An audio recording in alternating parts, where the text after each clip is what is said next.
Você acredita que para preservar a força e ganhar massa muscular depois dos 60 anos, basta comer bastante proteína e fazer musculação? Se a resposta for sim, preciso te dizer uma coisa importante: essa é apenas uma parte da história. Existe um detalhe que quase ninguém explica e que pode estar impedindo o seu corpo de responder ao treino, mesmo que você esteja fazendo tudo aparentemente certo.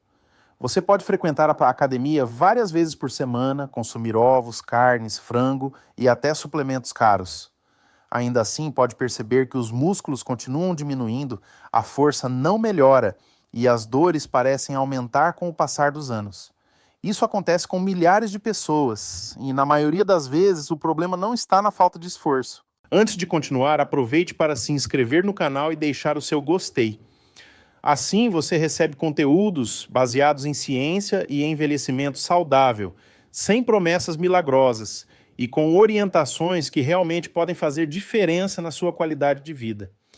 Eu sou o Dr. Gildo Rocha e hoje vou mostrar por que tantas pessoas acima dos 60 anos encontram dificuldade para preservar a massa muscular, mesmo seguindo todas as recomendações tradicionais.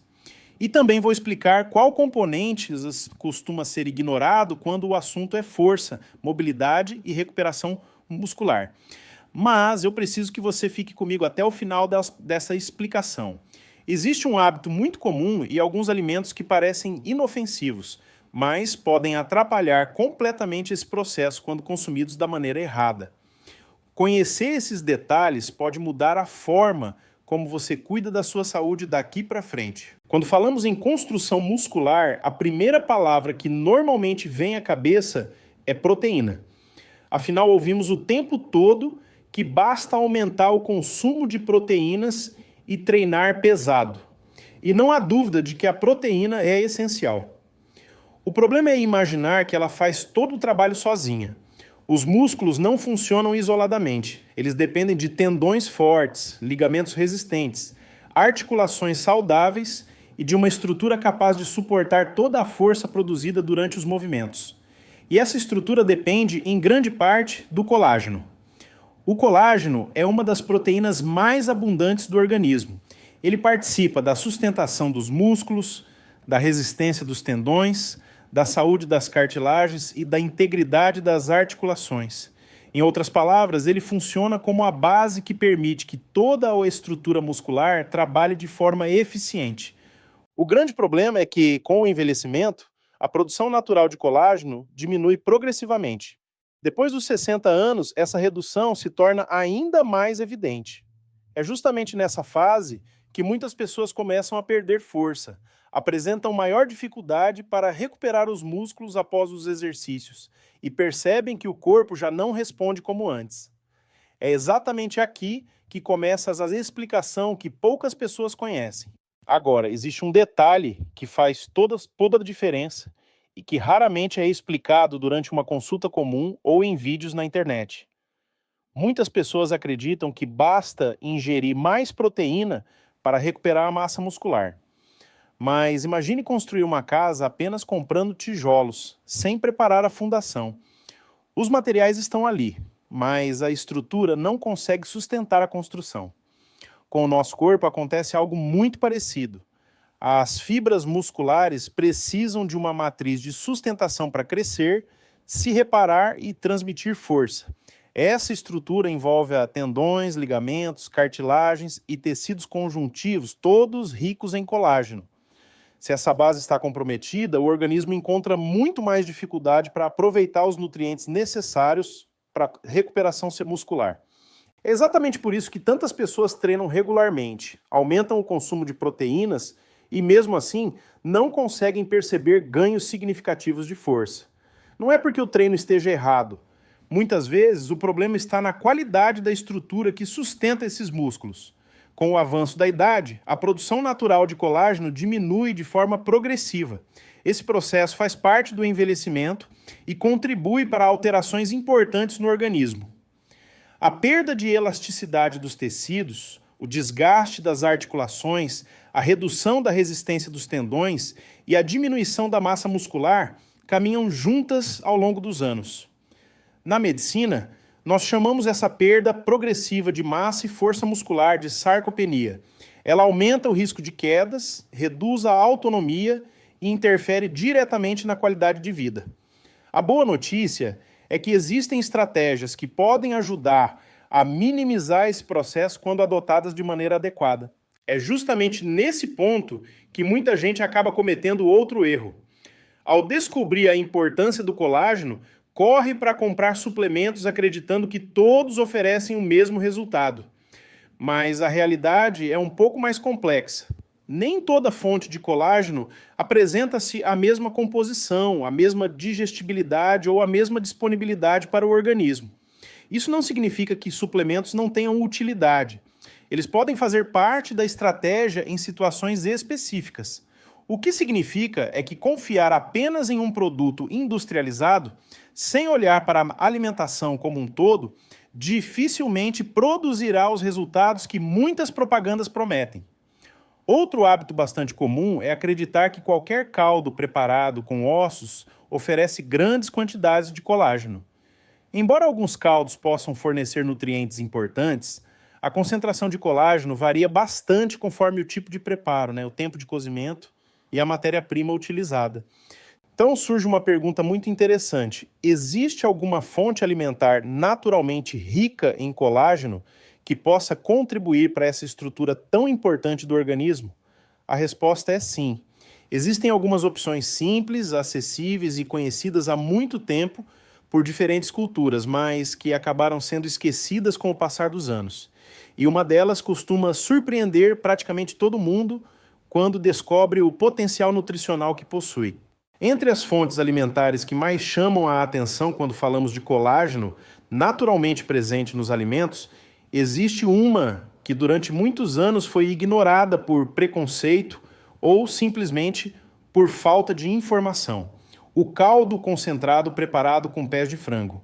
Pode parecer surpreendente à primeira vista, mas essa região do animal é composta principalmente por pele, tendões, cartilagens e tecidos conjuntivos, estruturas naturalmente ricas em colágeno. Quando o preparo é feito lentamente, durante várias horas, parte desses componentes passa para o caldo, formando aquela consistência mais gelatinosa que muita gente já viu depois que ele esfria. Esse aspecto não acontece por acaso, Ele indica que houve uma boa extração da gelatina natural presente nesses tecidos. E justamente por isso esse tipo de preparo vem despertando interesse tanto na culinária tradicional quanto em pesquisas que avaliam alimentos ricos em proteínas estruturais. Além do colágeno, esse caldo também fornece aminoácidos importantes, como glicina, prolina e hidroxiprolina, que participam da formação e da manutenção de diferentes tecidos do organismo. Não significa que seja um alimento milagroso ou capaz de reverter sozinho a perda muscular. Mas, dentro de uma alimentação equilibrada, associado à ingestão adequada de proteínas, atividade física e acompanhamento médico, pode representar uma estratégia nutricional interessante. Outro ponto importante é que muitas pessoas deixam de praticar exercícios porque sentem dores constantes nas articulações. Quando joelhos, quadris ou tornozelos incomodam, a tendência é reduzir o movimento. E quanto menos o corpo é estimulado, maior costuma ser a perda de massa muscular ao longo do tempo. Forma-se um ciclo difícil de quebrar. Menos movimento leva à perda de força, e menos força torna o movimento ainda mais difícil. Por isso, preservar a saúde das articulações também faz parte da preservação dos músculos. Não basta pensar apenas em ganhar massa muscular. É preciso cuidar de toda uma estrutura que permite que esses músculos funcionem corretamente. Se você decidir preparar esse caldo em casa, o ideal é utilizar um cozimento lento, com bastante água, ervas naturais, alho, cebola e uma pequena quantidade de vinagre de maçã, que ajuda na extração dos minerais presentes nos tecidos. Depois de algumas horas de preparo, ao esfriar, o caldo costuma adquirir uma consistência gelatinosa, característica desse tipo de receita. Mas quero reforçar um ponto fundamental. Nenhum alimento isolado substitui hábitos saudáveis. O verdadeiro resultado aparece quando existe uma combinação entre alimentação adequada, consumo suficiente de proteínas, prática regular de exercícios de força, sono de qualidade, controle das doenças crônicas e acompanhamento individualizado. É essa soma de fatores que realmente ajuda a preservar a força, a independência e a qualidade de vida após os 60 anos. E existe ainda uma outra fonte alimentar extremamente interessante, menos conhecida pela maioria das pessoas, que apresenta características diferentes e que também merece atenção quando falamos em envelhecimento saudável. É sobre ela que vamos conversar na sequência. Agora chegamos àquela que costuma despertar mais curiosidade. Existe uma fonte alimentar que vem sendo bastante estudada por apresentar uma concentração elevada de colágeno do tipo 1, justamente o tipo mais abundante no organismo humano. Estou falando da pele de peixe. Durante muitos anos ela foi descartada ou utilizada apenas em preparações específicas. Hoje, sabemos que, quando preparada corretamente, pode fornecer proteínas estruturais de excelente qualidade, além de outros nutrientes importantes para a saúde. Em diversas culturas asiáticas, o consumo da pele de peixe faz parte da alimentação tradicional há séculos, muito antes de existirem suplementos industrializados. Mas aqui existe um detalhe que faz toda uma diferença. Nenhum alimento funciona sozinho.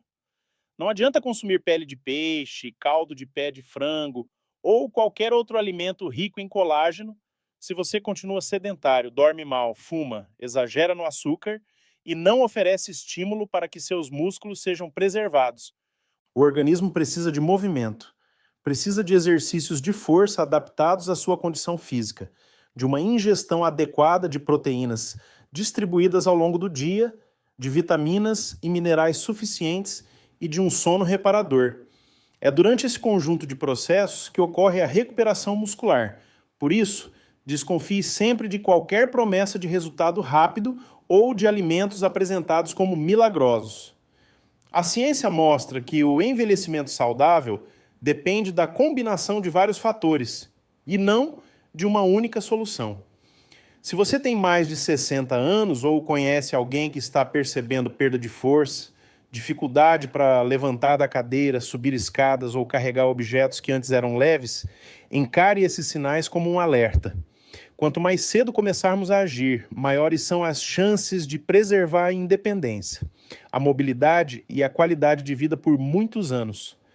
Pequenas mudanças feitas de forma consistente costumam produzir resultados muito maiores do que grandes mudanças realizadas por poucos dias.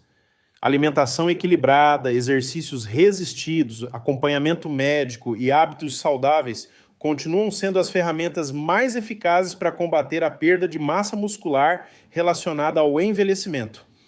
Espero que este conteúdo tenha esclarecido algumas dúvidas e, principalmente, mostrado que existem alternativas simples que podem fazer parte de uma rotina saudável quando orientadas de maneira correta. Se este vídeo foi útil para você, deixe o seu gostei, compartilhe com familiares e amigos que também podem se beneficiar dessas informações e inscreva-se no canal. Aqui você encontra conteúdos baseados em evidências científicas e explicados de forma clara e prática, para ajudar você a envelhecer com mais saúde, força e qualidade de vida. Eu sou o Dr. Gildo Rocha. Muito obrigado pela sua companhia e até o próximo vídeo.